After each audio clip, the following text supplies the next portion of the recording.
Olá, sejam bem-vindos ao canal. Hoje eu vou falar rapidamente sobre como implantar a CIF em um centro especializado, em uma clínica especializada, em um ambulatório especializado. Como fazer? O Grupo CIF Brasil acumula experiência desde 2008, treinando pessoas e auxiliando instituições a implantarem e usarem a CIF. Aqui eu vou apresentar em poucos slides um passo a passo para que pessoas que estejam interessadas, instituições que estejam interessadas, possam avaliar essa possibilidade, esse caminho para a sua aplicação prática e a implantação da CIF no seu serviço. Bom, o primeiro passo a ser dado é, obviamente, apresentar a CIF para a sua equipe. A apresentação da CIF precisa ser em uma palestra com uma duração relativamente grande, 2 horas, ou uma oficina de 4 horas, ou mesmo até um mini curso, uma apresentação inicial, para que se entenda onde a CIF se localiza dentro da família de classificações internacionais, qual a importância dela para a Organização Mundial da Saúde e qual é o papel dela também ao lado da CID. A CID é um instrumento muito comum, né, utilizado em quase todos os serviços de saúde para diversos fins diferentes. E a CIF, diferentemente da CID, né, que olha para morte e doenças, morbidade e mortalidade, a CIF olha para funcionalidade e incapacidade. Então, apresentar a CIF, falar sobre o histórico dela, a importância dela, e falar sobre quais aspectos levaram a OMS a optar por ter uma classificação como ela, é interessante para que as pessoas tenham ideia. O segundo ponto seria um segundo momento, uma segunda oficina, uma segunda palestra, para entrar mais aprofundadamente na CIF, nos seus conceitos, na sua linguagem, na sua nomenclatura e no modelo biopsicossocial que está nela. O modelo biopsicossocial não nasceu na CIF, ele antecede a publicação da CIF, mas na CIF ele foi organizado, né? Existe ali um organograma que estimula o profissional a pensar de determinada forma, de forma multidirecional, multidimensional, integradora.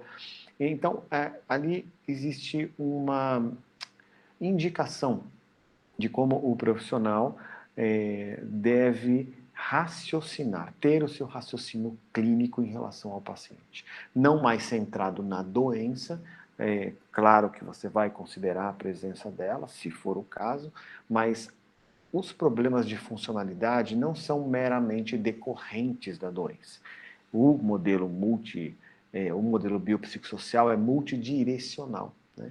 Então, é uma forma de raciocínio diferente daquela de causa e consequência, de simples causa e consequência. É um arcabouço muito mais complexo, completo e abrangente. É isso que o modelo biopsicossocial ensina. Fora isso, também é necessário falar para a sua equipe sobre a nomenclatura e a linguagem da CIF, os conceitos que estão nela. Então, a CIF determina, aponta, apresenta o que é uma mudança nas funções do corpo, nas estruturas do corpo, o que é capacidade, o que é desempenho, o que é funcionalidade, como essas coisas se relacionam, né, entre si, o que são fatores ambientais, né, o que é uma barreira ambiental, o que é um facilitador ambiental. O ambiente engloba a tecnologia, o ambiente natural, o ambiente social. Então, essa nomenclatura, essa linguagem da CIF precisa ser apresentada de modo que os profissionais se sintam familiarizados e confiantes em utilizar essa linguagem, padronizar essa linguagem. Uma outra coisa é em relação ao conceito. Na CIF tem um exemplo muito bom de uma pessoa com deficiência visual que tem dificuldade de atravessar a rua com segurança. Então, olhando com o olhar da CIF, nós não dizemos que essa pessoa tem dificuldade porque ela tem deficiência visual. Com o olhar da CIF, nós dizemos que ela tem dificuldade por causa da falta do sinal sonoro, ou seja, por causa da falta do facilitador ambiental. Sempre a CIF relaciona o corpo com o ambiente, o que produz um resultado. Então, nunca, quase nunca, as coisas são decorrentes daquilo que acontece no corpo, mas sim da interação com o ambiente. A nomenclatura, a linguagem, os conceitos e o modelo fazem com que os profissionais passem a pensar mais, a avaliar melhor o ambiente e intervir mais, intervir melhor no ambiente. Aí vem o terceiro passo. Depois que eles foram apresentados a isso, nós já falamos aí de pelo menos 2 oficinas, 2 momentos, 2 treinamentos, já é necessário iniciar a prática. E essa prática, ela pode vir por meio de um estímulo no prontuário, seja o prontuário de papel, nas fichas de avaliação, seja no prontuário eletrônico, seja em outros estímulos visuais. Por exemplo, o modelo biopsicossocial pode estar na parede, pode estar numa sala de discussões interdisciplinares ou sala de reuniões para discussão de caso. Mas é necessário haver esse estímulo visual constante a respeito do modelo biopsicossocial e um estímulo para uso da nomenclatura no âmbito da escrita, das evoluções, das avaliações dos profissionais. Existem diferentes formas de fazer isso, mas esse estímulo é possível a partir do momento em que você conhece os componentes e os domínios da CIF. Então, eles já podem estar presentes nessa parte documental da instituição, seja uma clínica, um centro, um hospital, um ambulatório, não importa. Depois vem uma quarta fase. E aí, nessa quarta fase, os profissionais já começam a conhecer o sistema alfanumérico da CIF. Ou seja, eles vão chegar lá no código, né?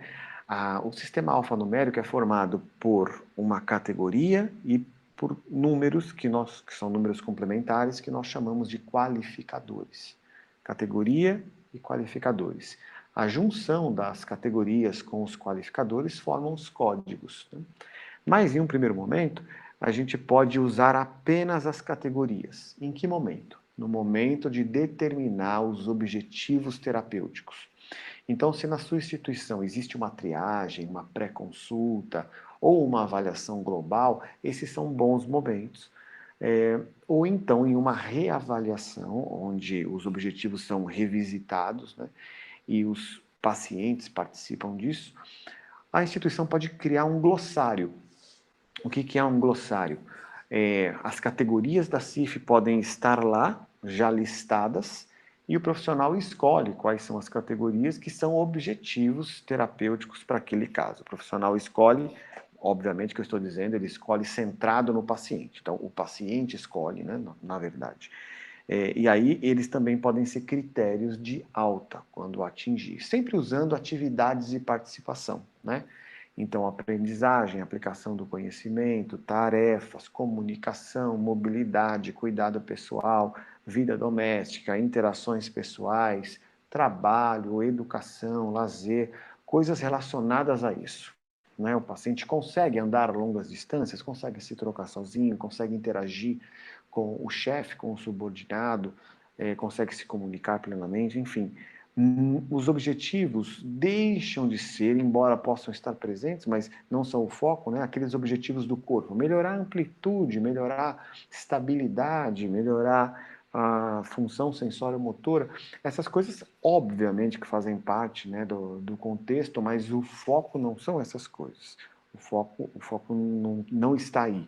O foco está em atividade, participação, e esse glossário ajuda. E aí os profissionais passam a começar a se familiarizarem com o sistema alfanumérico da CIF. Isso ainda não é o uso dos códigos, é o uso apenas das categorias. E aí chega o momento de uso dos códigos propriamente ditos, né? O uso dos códigos nada mais é do que o uso dessas categorias associado ao uso dos qualificadores. Os qualificadores vão dizer o estado da categoria, vão dizer se existe dificuldade ou não em fazer aquilo. Eu citei andar longas distâncias, pode ser subir e descer escada, citei também se trocar sozinho, né, coisas de cuidado pessoal, se ele consegue ou não consegue fazer, ou se ele consegue com algum tipo de auxílio, uma órtese, uma prótese, ou seja, um facilitador ambiental. E isso é avaliado por meio de instrumentos de avaliação e esses resultados podem ser transferidos para a CIF. Então, esse é o momento de fazer escolhas. Que códigos são importantes para a sua instituição? Você já usa instrumentos de avaliação? Porque se você já usa instrumentos de avaliação, você usa instrumentos de avaliação cabíveis para o público que você atende. De repente, a sua clínica, o seu ambulatório é especializado em determinado tema. De repente, não. De repente, ele é amplo. E você pode usar instrumentos de avaliação. Então, crie meios de ligar os resultados dos instrumentos de avaliação à CIF, para que você possa codificar os vários instrumentos de avaliação em uma linguagem única, inclusive dos diferentes profissionais. Tá? Então, essa é uma forma de usar bem os códigos. Outra forma é você não usar a CIF, mas usar instrumentos relacionados a ela, criados a partir dela, existem. E aí também é uma forma de usar, né, de alguma maneira, a classificação. Ou ainda você pode usar checklists, né, resumos, categorias da CIF que são mais frequentes naquele público em que você costuma atender, sem desvincular do uso dos instrumentos de avaliação, dos testes clínicos e das outras formas dos processos diagnósticos existentes. Você também não vai abandonar o uso da CID, né? Não se trata de uma substituição. Mas você também vai abandonar aquela prática que existe em alguns lugares de separar os atendimentos por CID. Ou então separar por grupos do tipo deficiência mental aqui, ou intelectual aqui, ou física lá. Esse tipo de separação perde o sentido quando você usa a CIF, porque existem 2, 3 pessoas com o mesmo código da CID que têm condições de funcionalidade totalmente diferentes. E existem grupos de pessoas que têm alterações de funcionalidade semelhantes e têm doenças diferentes. Então, a CIF vai te ajudar a raciocinar de um jeito diferente nessa separação. A doença não vai ser o ponto de partida, nem o ponto a partir do qual se determinam todas as coisas, inclusive seleção de atendimentos.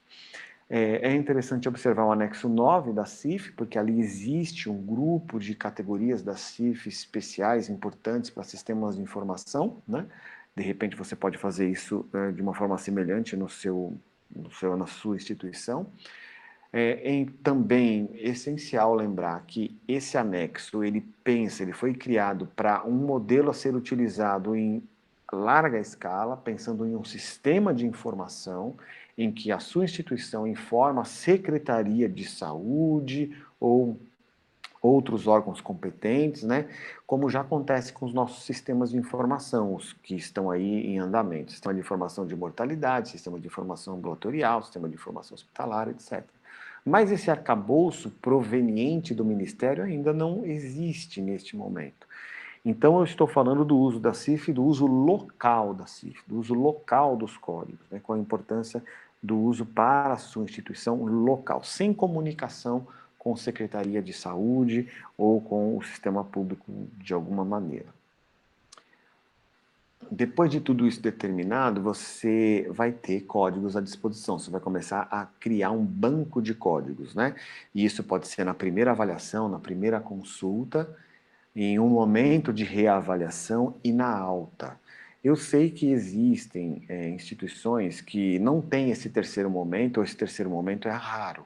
Ok, então essas instituições devem fazer avaliações periódicas, então vão fazer classificações periódicas também para comparar a evolução, o estado de funcionalidade dos seus clientes, dos seus pacientes. Mas, de qualquer maneira, a CIF vai estabelecer comparativos, né? E vai mostrar a eficiência, a eficácia, a efetividade do seu serviço. A partir do momento que você tem os dados, você pode criar indicadores, né? Indicadores de prevalência, de incidência, de riscos e até de recuperação da funcionalidade. A revista CIF Brasil traz alguns artigos a respeito desses indicadores e também apresenta um sistema que se chama ICF Windows System, ICF é CIF em inglês, né? Que nada mais é do que a adaptação do TabWin para Windows, TabNet para Internet, para dados da CIF. Já se usa o TAB para dados da CID, para códigos de procedimento. Então é o mesmo raciocínio, só que para dados de funcionalidade e incapacidade. Ok? Espero que esse vídeo tenha te ajudado a abrir a sua mente sobre como implantar a CIF em um centro especializado. Um abraço, até o próximo vídeo.